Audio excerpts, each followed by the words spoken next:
नमस्कार, आप देख रहे हैं खबरें अभी तक। मैं हूं आरती देशवाल और मेरे साथ है पंडित शंकर नोटियाल, जो आज आपको बताएंगे नवरात्र के बारे में विस्तार से।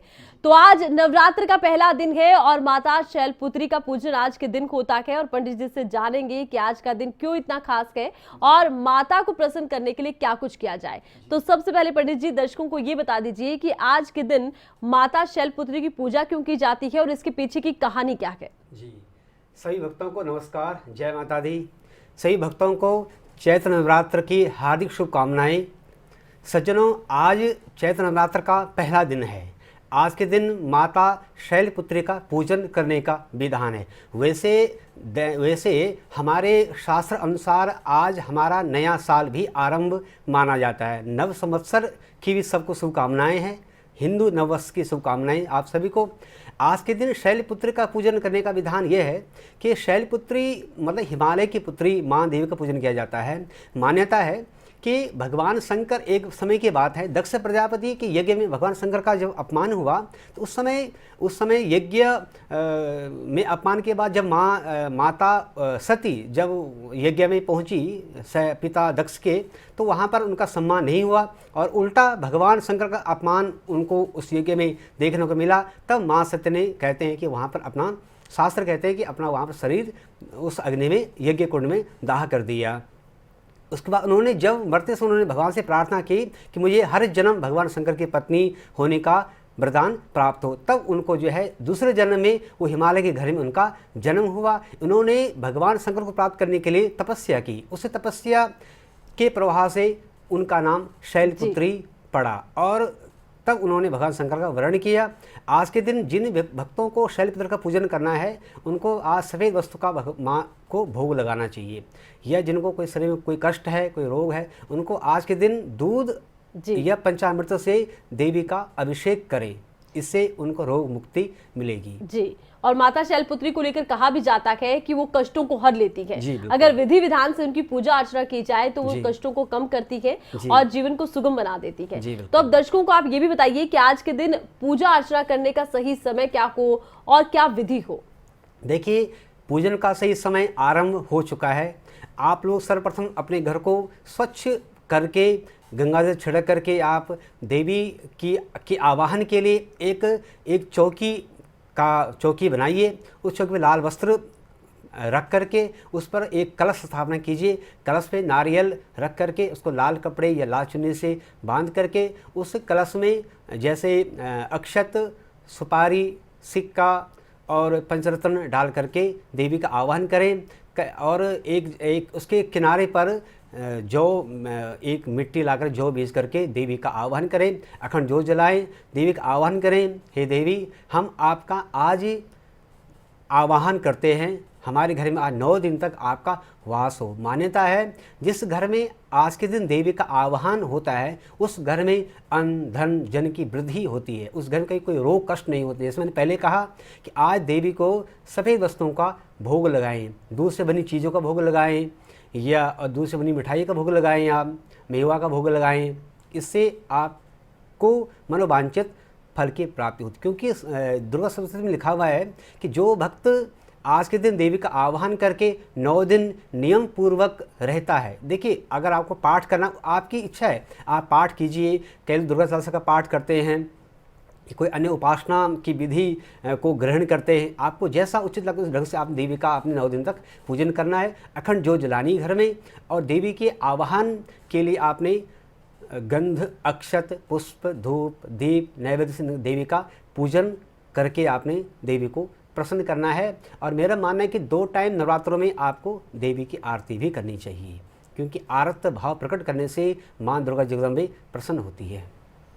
तो ये तो रही विधि विधान से कैसे पूजा अर्चना किया जाए ये जानकारी, लेकिन एक और जानकारी ये भी आप दे दीजिए कि माना ये जाता है कि नवरात्र में अगर पूजा की जाए तो मन चाही इच्छाएं पूरी होती है। जी, बिल्कुल। ऐसे में ऐसे लोग जिनका विवाह नहीं हो रहा है या जिनके वैवाहिक जीवन में समस्याएं आ रही हैं, उनके लिए माता शैलपुत्री की क्या विधि हो पूजा अर्चना करने की, ताकि उनके जीवन में भी कुछ खुशियां आए। जी, देखिए आरती जी, इसका विधान ये है कि वैसे लिखा है शास्त्रों में, यम यम चिंतते कामम तम तम प्राप्नोति निश्चितम, यानी कि जो भी भक्त जो मन में कामना करता है उसकी मनोकामना वो अवश्य पूर्ण होती है। जिनका विवाह में रिकॉर्ड पैदा हो रही है उनको आज के दिन दुर्गा माँ को एक लाल चुन्नी और नारियल, एक फूल माला और कुछ मिष्टान देवी को आज अर्पित करें, चढ़ाएं और गौरी चालीसा का पाठ करें 9 बार। देवी माँ के आगे घी का दीपक जला करके, लाल वस्त्र पहन करके, लाल आसन पर बैठ करके देवी को प्रसन्न करने के लिए, क्योंकि गौरी माँ ने भी भगवान शंकर को प्राप्त करने के लिए ही आराधना की थी। आप भी आज के दिन गौरी चालीसा का पाठ करें बैठ करके। 9 पाठ सबसे उत्तम है करने का, तो इससे आपकी मनोकामना अवश्य पूर्ण होगी, मुझे ऐसा विश्वास है। चलिए, इसके साथ ही कुछ और दर्शक ऐसे भी हैं जो ये जानना चाहते हैं कि नवरात्र में अगर वो कोई कारोबार नया शुरू कर रहे हैं, कोई नया कार्य शुरू कर रहे हैं, उसको लेकर क्या मुहूर्त हो, क्या विधि विधान हो, और कौन सा ऐसा नवरात्र है जिस दिन सबसे खास माना जाता है किसी नए मुहूर्त के लिए? देखिए आरती जी, वैसे तो नवरात्रे 9 दिन ये स्वयं शुद्ध मुहूर्त की श्रेणी में आते हैं, ये तो सारे शुभ ही होते हैं।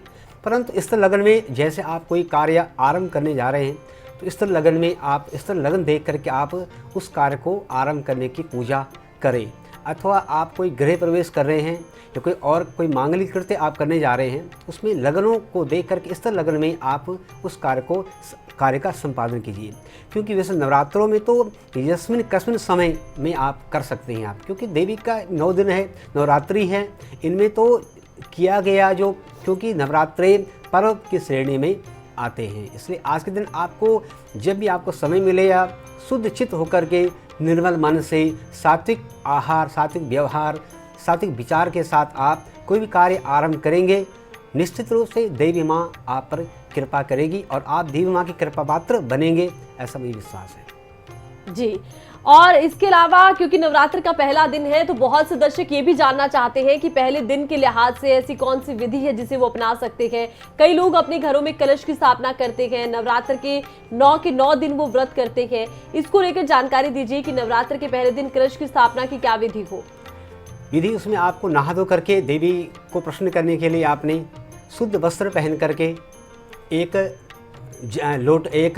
लोटे पर आपने जल, गंगा जल, पंचामृत, सुपारी इत्यादि डाल करके आपने उस पर कलश की स्थापना करके आपने देवी का आह्वान करना है, अखंड ज्योत जलानी है और देवी को प्रसन्न करने के लिए आपने कोई पाठ करना है। दुर्गा सप्तशती अथवा दुर्गा स्तुति का पाठ या दुर्गा चालीसा का पाठ या गौरी चालीसा का पाठ या बिंदेश्वर चालीसा का पाठ आपने करना है, क्योंकि पाठ जो है देवी को प्रसन्न करने का एक अचूक साधन है। क्योंकि देवी को उपासना की विधि तो कई हैं, पर प्रमुख विधि देवी उपासना का चंडी पाठ माना जाता है। चंडी पाठ के द्वारा आप देवी को प्रसन्न कीजिए। आप पहला दिन आपके लिए आज आपको सात्विक विचारों के साथ आपने आज के दिन देवी प्रसन्न करना है। ध्यान रहे आज के दिन आपके मन में कोई छल ना हो, कोई कपट ना हो, कोई रोष ना हो, किसी के लिए कोई क्रोध ना हो, किसी के प्रति दुर्भावना मन में ना हो, ऐसा विचार आपको रख करके आप देवी को, क्योंकि अगर आपका मन शुद्ध नहीं है, आपके विचार शुद्ध नहीं हैं, तब आप देवी को उपासना कर रहे हो आप, तो शास्त्र कहते हैं कि इससे आपको पूजा का फल पूर्ण रूप से प्राप्त नहीं होगा। इसलिए आप सात्विक मन के साथ देवी को उपासना कीजिए, क्योंकि माँ जो है सबके अंतर मन को जानने वाली है। कहते हैं कि माँ बच्चे के सब भाव को जानती है, ये बच्चा कैसा है, ये बच्चे के मन में क्या चल रहा है। तो इस प्रकार से दुर्गा माँ की उपासना आप सात्विक मन के साथ अगर आप करेंगे पूर्ण रूप से फल की प्राप्ति हो। कई लोग कहते हैं अभी फल नहीं मिला है, अभी फल क्यों नहीं मिला है? इसलिए नहीं मिलता है कि आपके मन में कपट होता है, छल होता है, आपके मन में काम, क्रोध, लोभ, मोह, मद, मात्सर्य से भरा हुआ आपके विकार होते हैं, इसलिए देवी प्रसन्न नहीं होती है। इसलिए आप लोग बड़ों का सम्मान करें, मन में दया भाव रखें, आप सबके प्रति आप सहानुभूति रखें, आप तो ही आपके सभी कार्य सिद्ध होंगे, ऐसा मुझे विश्वास है। तो अगर आप देवी की आराधना कर रखे हैं तो अपने मन को सात्विक रखिए और साथ ही साथ हमारा फोन नंबर आपकी टीवी स्क्रीन पर आपने देखा, इस पर आप फोन कर जो कुछ भी सवाल पूछना चाहते हैं नवरात्र के संबंध में वो पूछ सकते हैं। यहाँ हम एक ब्रेक के लिए रुक रहे हैं, देखते रहिए खबरें अभी तक।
ब्रेक के बाद आप सभी का स्वागत है और नवरात्र का आगमन हो चुका है। आज पहला दिन है और मां दुर्गा के 9 रूपों का हर दिन एक अलग बखान नवरात्र के दौरान देखा जाता है। हर दिन नारी शक्ति के एक रूप का पूजन किया जाता है। पूजन की विधि क्या को, पूजन का मुहूर्त क्या को, और अगर आप कोई शुभ कार्य करना चाहते हैं तो पूजन का समय क्या होगा, इन तमाम बातों की जानकारी के लिए हमारे साथ इस वक्त बने हुए हैं पंडित शंकर नोटियाल। आप चाहें तो फोन कर भी अपने सवाल पूछ सकते हैं। तो शंकर नोटियाल जी, ब्रेक पर जाने से पहले आपने ये जानकारी दी थी कि अगर व्रत करना है तो मन का सात्विक रहना बहुत जरूरी है, लेकिन व्रत की संपूर्ण विधि क्या को, क्या कुछ खा पी सकते हैं? क्योंकि अक्सर लोगों को देखा गया है कि अपने काम पर भी जा रहे हैं या फिर स्कूल कॉलेज में जाने वाले बच्चे भी नवरात्र के व्रत करते हैं, तो इसमें क्या कुछ वो खा पी सकते हैं और किस तरह से शाम के वक्त उनका आहार होना चाहिए, पूरे व्रत के दौरान कौन सा उन्हें पूजन करना चाहिए, व्रत की पूरी विधि बताइए दर्शकों को।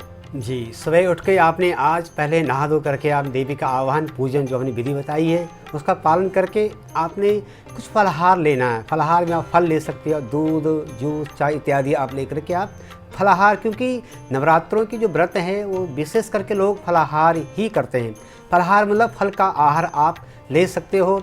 पूरे 9 दिन तक आपने अन्न को ग्रहण नहीं करना है, अन्न त्याग करना है 9 दिन तक आपने, परंतु आप फलाहार लें आप। और रात्रि में आपने फलाहार में जैसे कुट्टू के आटे का जो है पकौड़ी बना करके आप दही या साबूदाने की खीर बना के आप इसको आप अपना जो व्रत वाला नमक है के साथ आप ले सकते हैं रात्रि में। और उसके बाद आपने दिन भर आपने व्रत में आपने दिन में बाहर का किसी खाद के भोजन या पानी से आपने बचना है। किसी का आप, क्योंकि किसी का भोजन कैसा है, क्या बनाया हुआ भोजन है, अब इससे बचना है। आपने सिर्फ आपने फलों का ही आपने आहार लेना है और बाहर के भोजन से आपने बचना है, नहीं लेना आपने बाहर का भोजन। और दिन भर आपने व्रत रख के आपने सात्विक विचारों से आपने पूरा दिन आपने माता के मंत्रों का भी आप जाप करने का विशेष आपका ध्यान रहेगा। उसमें कई मंत्र हैं जो आपको मंत्र उचित लगता हो। वैसे प्रसिद्ध मंत्र यही है, ओम सर्वमंगल मांगल्ये शिवे सर्वार्थ साधिके शरणस्त्रम्बके गौरी नारायणी नमस्तुते। इस मंत्र का आप जाप आपके मन में सतत चलना चाहिए। अथवा देहि सौभाग्यम आरोग्यम देहि में परमं सुखम रूपम देहि जयम देहि यशो देहि दिशोहि। इस मंत्र का आपने जाप करना है। और मंत्र आपको उचित लगता हो आपने मंत्रों का जाप करना है। और जय माता दी मंत्र तो प्रसिद्ध है ही, इसको आपने आपके मन में दिन भर आपका ये मंत्र जाप चलना चाहिए। इससे आपको मानसिक पावर मिलेगी, क्योंकि देवी के स्वरूप कई बताए हैं शास्त्रों में। देवी लक्ष्मी भी है, काली भी है, चंडी भी है, बाल कुमारी भी है। इसलिए आप देवी के स्वरूप की आपने आज के दिन पूजन करना है। जिस स्वरूप का पूजन करेंगे आप, उस स्वरूप में आपको उस फल की प्राप्ति होगी। अगर इसको धन चाहिए, उन्होंने आज माँ लक्ष्मी की उपासना करनी है। इसमें देवी का श्री सूक्त का पाठ अगर आप करेंगे तो निश्चित रूप से आपको धन की प्राप्ति होगी।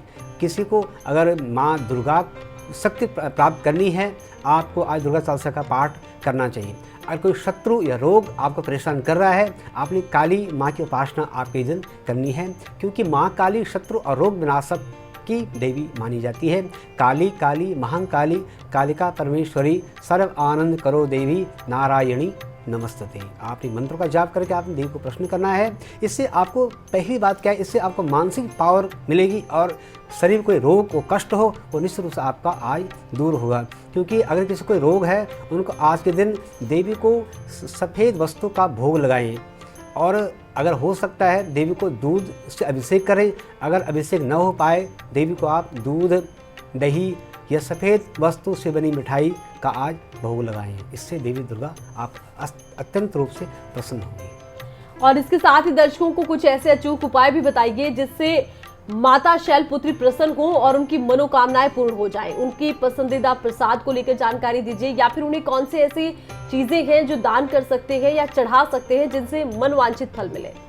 देखिए, देवी का तो लोक विख्यात है। पान, सुपारी, ध्वजा, नारियल, लौंग, इलायची अथवा कोई ऐसी वस्तु जैसे कि माँ के वस्त्र, श्रृंगार सामग्री या लाल वस्तु या बिंदी, ये सब देवी को अर्पित आज के दिन करना चाहिए। इससे आपके मन की जो इच्छाएं अवश्य पूर्ण होंगी। तो सुहाग का सामान भी माता को अर्पित कर सकते हैं, पान भी चढ़ा सकते हैं ताकि माता को प्रसन्न किया जा सके। ये तो बात रही कि कैसे प्रसन्न किया जाए, लेकिन कुछ लोग ऐसे भी हैं जो हर दिन दुर्गा सप्तशती का पाठ नहीं कर सकते। ऐसे में सूक्ष्म विधि बताइए ताकि ऐसे लोग जो कि कामकाजी हैं, अपने घर से कामकाज के लिए निकल जाते हैं, दफ्तरों के लिए निकल जाते हैं, वो भी नवरात्र का पूजन कर सके और कम समय में उनका पूजन हो सके। देखिए, आपको दुर्गा चालीसा का पाठ करना चाहिए, गौरी चालीसा का पाठ कीजिए आप। इससे आपका समय भी बच जाएगा और देवी की उपासना भी हो जाएगी। आपको दुर्गा चालीसा का पाठ करना है। यह एक माला जाप आप देवी का बीज मंत्र का कीजिए आप। ओम ऐं ह्रीं क्लीं चामुंडाय विच्चे। आप एक मंत्र का जाप कीजिए। इसमें इतना टाइम लगता है, 10 मिनट लगता है, 5 मिनट लगता है। एक मंत्र जाप आप देवी का कीजिए। इससे आपको शक्ति की प्राप्ति होती है। देवी शक्ति का ही प्रतीक है। देवी हमें शक्ति प्रदान करती है। आर्थिक शक्ति हो, किसी के पास धन नहीं है उससे धन की शक्ति प्राप्त होती है। किसी के पास किसी को कोई तनाव होता है, कोई टेंशन होता है या उनका मन अशांत रहता है, मानसिक शांति के लिए आज के दिन आप देवी के इस मंत्र का जाप अवश्य करना चाहिए। या किसी को जो है शारीरिक कमजोरी है, कोई रोग है, कोई कष्ट है, उनको भी आज के दिन देवी को उपासना करने से आपको आर्थिक, शारीरिक और मानसिक पावर की प्राप्ति होती है। तो माँ दुर्गा को प्रसन्न करने के लिए आपको सबसे ज्यादा ख्याल तो इसी बात का रखना है कि आपके जो विचार हैं वो सात्विक रखें, क्योंकि एक बड़ी पुरानी कहावत है, मन चंगा तो कठौती में गंगा। इसी के साथ ही हमारे खास कार्यक्रम में बस इतना ही। देखते रहिए खबरें अभी तक। नमस्कार।